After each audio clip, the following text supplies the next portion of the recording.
You have already seen the Omega Constellation Observatory collection, but we are here in Biel at Omega HQ to get hands-on with it for the very first time and to discover this new testing technique that allows them to master chronometer certify a watch with just a minute and an hour hand. So come along with me to discover this brand new science.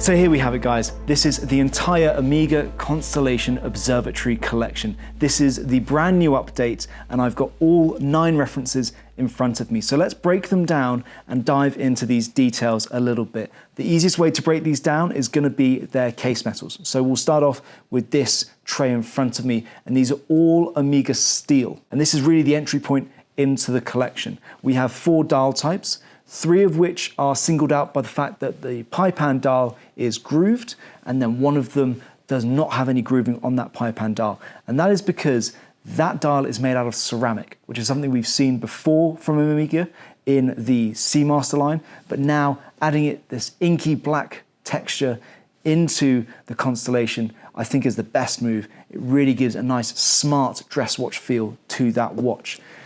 Next, we have a green and blue dial, and these have those grooves stamped onto them, along with the opaline, which differs from the green and blue purely by those applied kite markers and those faceted Dauphine hands, which are all in that Sedna gold tone. Of course, all of these applied markers and all of these hands are perfectly mirror polished on every single surface, so they really catch the light and they'll really dance when you move your wrist around in a harsh light. These cases are measuring 39.4 millimeters across. That's the same across the entire range, and they are 12.23 millimeters thick. And that thickness only differs when we get to the platinum model up here, which is slightly thicker at 12.32, so 0.09 millimeters difference there. We also have those iconic dogleg lugs, and those are again screwed in, highly polished, very romantic, throwing back to those 1950s models. Just amazing to see them back in the collection.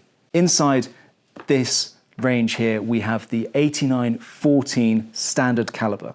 Now, this is the base caliber that we see across the entire range, but the finish isn't as the others. This is without any gold components on it, but we still have an automatic winding movement with 60 hours of power reserve, and you still have that observatory medallion on the winding rotor that features those 8 stars that remind us of Omega's prowess in the mid-century during those chronometry competitions, which these harken back to. And those 8 stars are reflected in the 8 grooves on the pipe hand dial. Right, that's the steel ones out the way. Moving on to the Omega gold models, and we finally have all 3 of Omega's proprietary gold metals across the range. So we've got their Sedna, we've got their Moonshine, and the Canopus gold.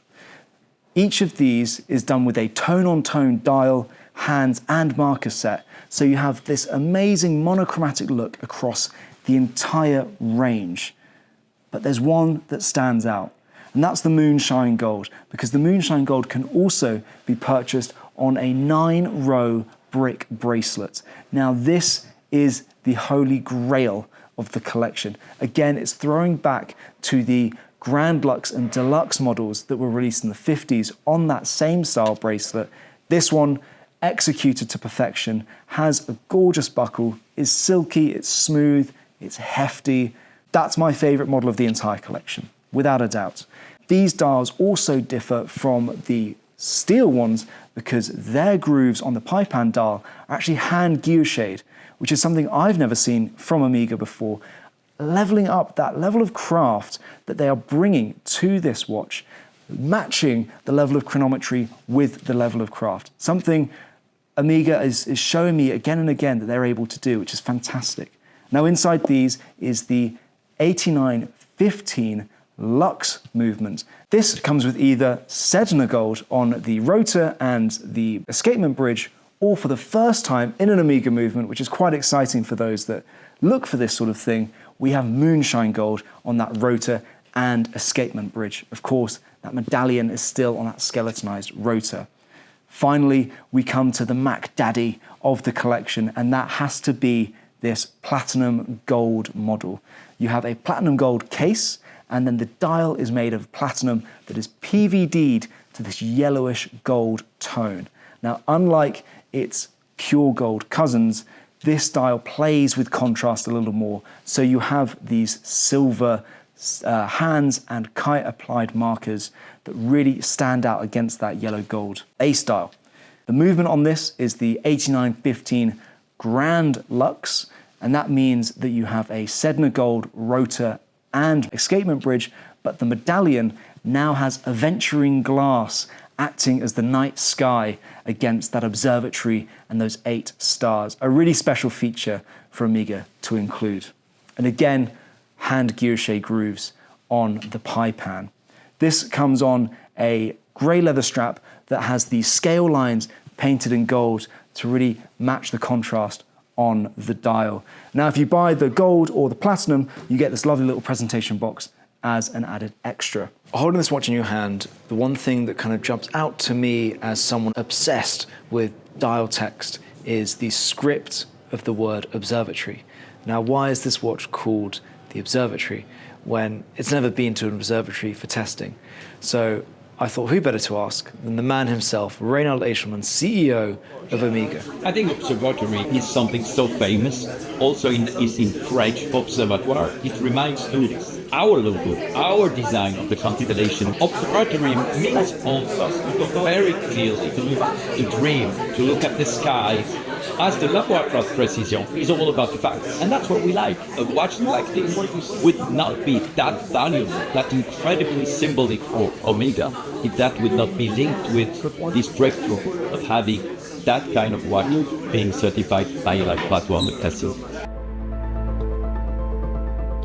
So we went down and we visited the Laboratoire de Précision. Now, it all boils down to these small, black, almost polystyrene-like boxes. Inside these boxes, you can stack 10 movements or 10 watch heads. They are listening to the tick-tock of the escapement, and it will judge how much they are deviating from perfect timing. Now, as you know, METAS certification, it has to go through multiple different environments to qualify as a METAS master chronometer. So this box is going to test temperature, pressure, position, all of these environmental influences that could affect the timing of your watch. They're not only able to tell you how much your watch is differing from a perfectly timed watch, but also what is causing it. So these watches are going to go in to the laboratory for 15 days. Over that 15-day period, this black box is going to record more data points from the watch and from the environment from just one of those watches